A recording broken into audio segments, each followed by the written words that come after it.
Assalamualaikum warahmatullahi wabarakatuh. Kembali lagi bersama channel kami, channel Sejarah Nusantara, yang akan membahas tentang kehebatan Mahapati Gajah Mada.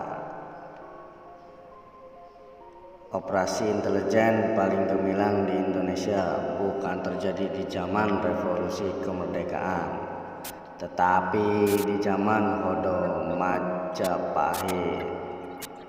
Operasi intelijen ini dipelopori oleh Gajah Mada. Kisah gemilangnya bahkan disinggung dalam buku pelajaran sekolah. Sementara kisah operasi intelijen Beni Murdani atau Ali Murtopo yang sudah dianggap legenda belum masuk kurikulum pelajaran sejarah. Sumber penting dari kisah operasi intelijen Majapahit bersumber pada kitab kuno tentang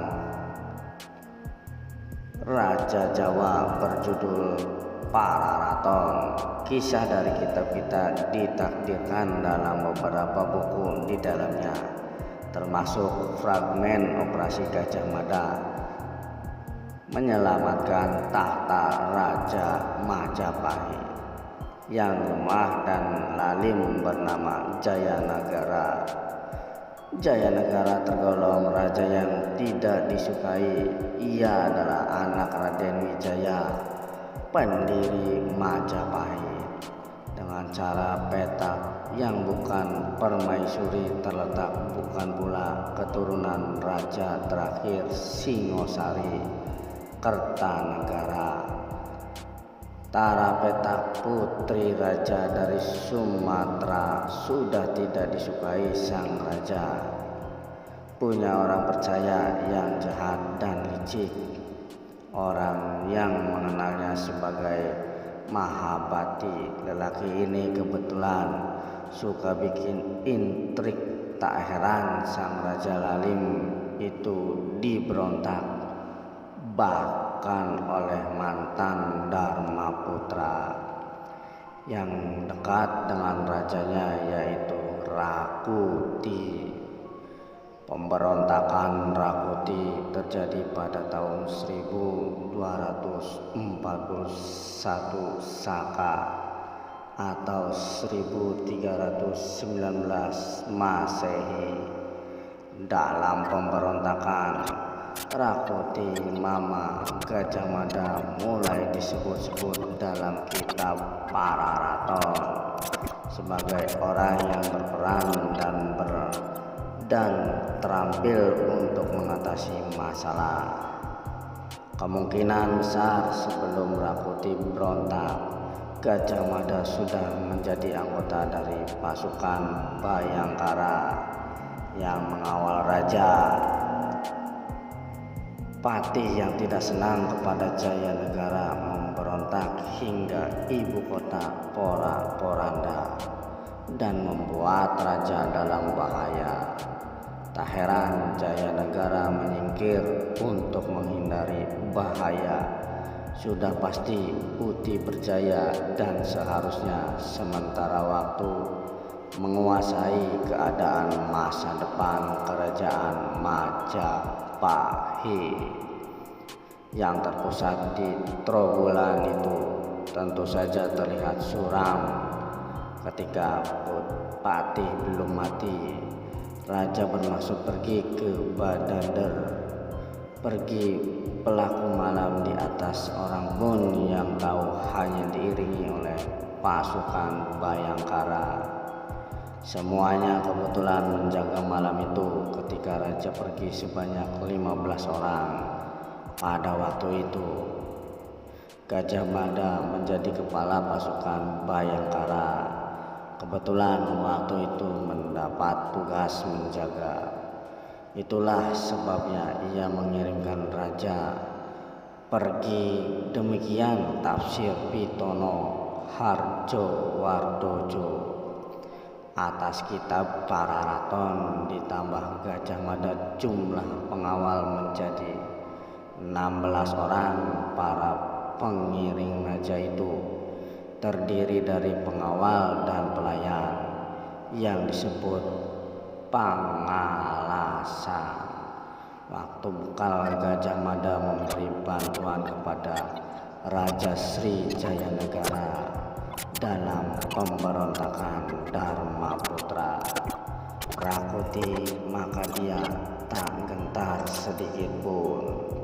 Sang raja yakin kerja sang raja sukses asal semua pengolah lain melaksanakan kewajiban mereka masing-masing. Gajah Mada berwarna penuh atas keselamatan.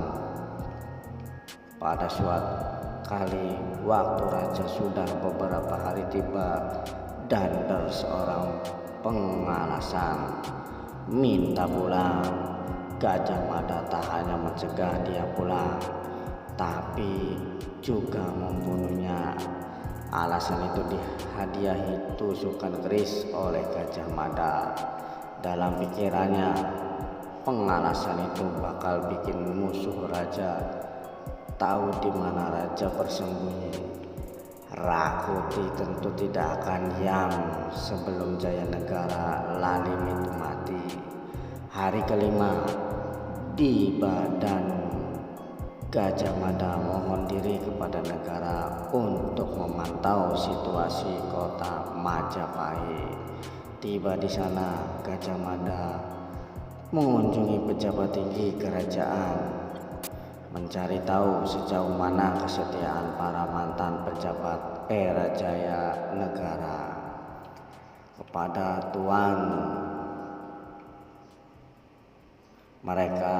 Gajah Mada tentu punya siasat layaknya seorang intel. Gajah Mada tidak mau mempercayai siapapun ketika berada di ibu kota. Ketika ditanya oleh pejabat-pejabat Majapahit soal garden raja, Gajah Mada sangat berhati-hati memberi jawaban. Gajah Mada memilih jawaban buruk dengan bilang bahwa raja sudah terbunuh oleh orang-orang suruhan Rakuti. Pejabat-pejabat itu pun menangis. Diamlah di daftar tuan-tuan sekalian menghendaki Rakuti sebagai raja.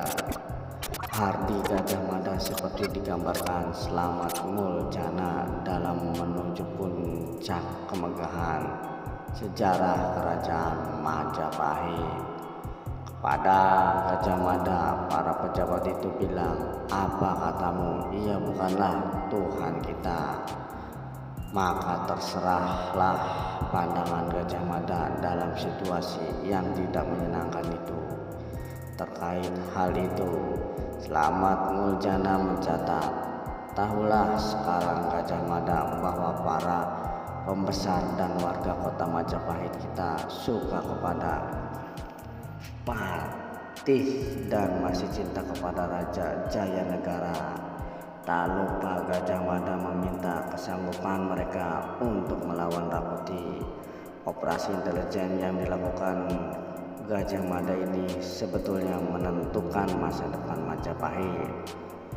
Dengan atau tanpa Gajah Mada, operasi malam ini perlu untuk mencari tahu bagaimana dukungan kepada raja dan informasi yang diperoleh Gajah Mada. Harapan dan kekuatan untuk mengalahkan Rakuti bisa dikumpulkan lebih lanjut.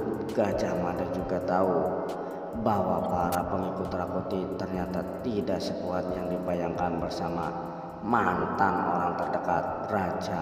Rakuti pun digulung. Sayang sekali para raton tidak menjelaskan bagaimana caranya Rakuti akhirnya ditewaskan. Hal yang pasti adalah bahwa pemberontakan ini dapat dipadamkan berkat siasat Gajah Mada. Raja akhirnya sadar pemberontakan Rakuti dan sebelumnya terjadi lantaran hasutan seorang pejabat bernama Mahapati. Mahapati Paratida dan tukang fitnah yang kemudian ditangkap dan dihukum mati atas jasanya menurut kitab para raton yang ditafsirkan Pitono. Gajah Mada diberi hadiah libur 2 bulan. Gajah Mada yang berjasa tentu tak hanya dapat pujian tapi juga jabatan. Setelah itu ia dijadikan patih di Kahuripan dan Daha. Karirnya melesat mantap. Setelahnya lagi waktu Tribuana Tunggadewi menjadi Raja Majapahit, Gajah Mada diangkat menjadi Mahapati. Saat itulah dia mengucapkan sumpah yang terkenal Palapa. Demikian kisah kehebatan Mahapati Gajah Mada. Sekian dan terima kasih. Wassalamualaikum warahmatullahi wabarakatuh.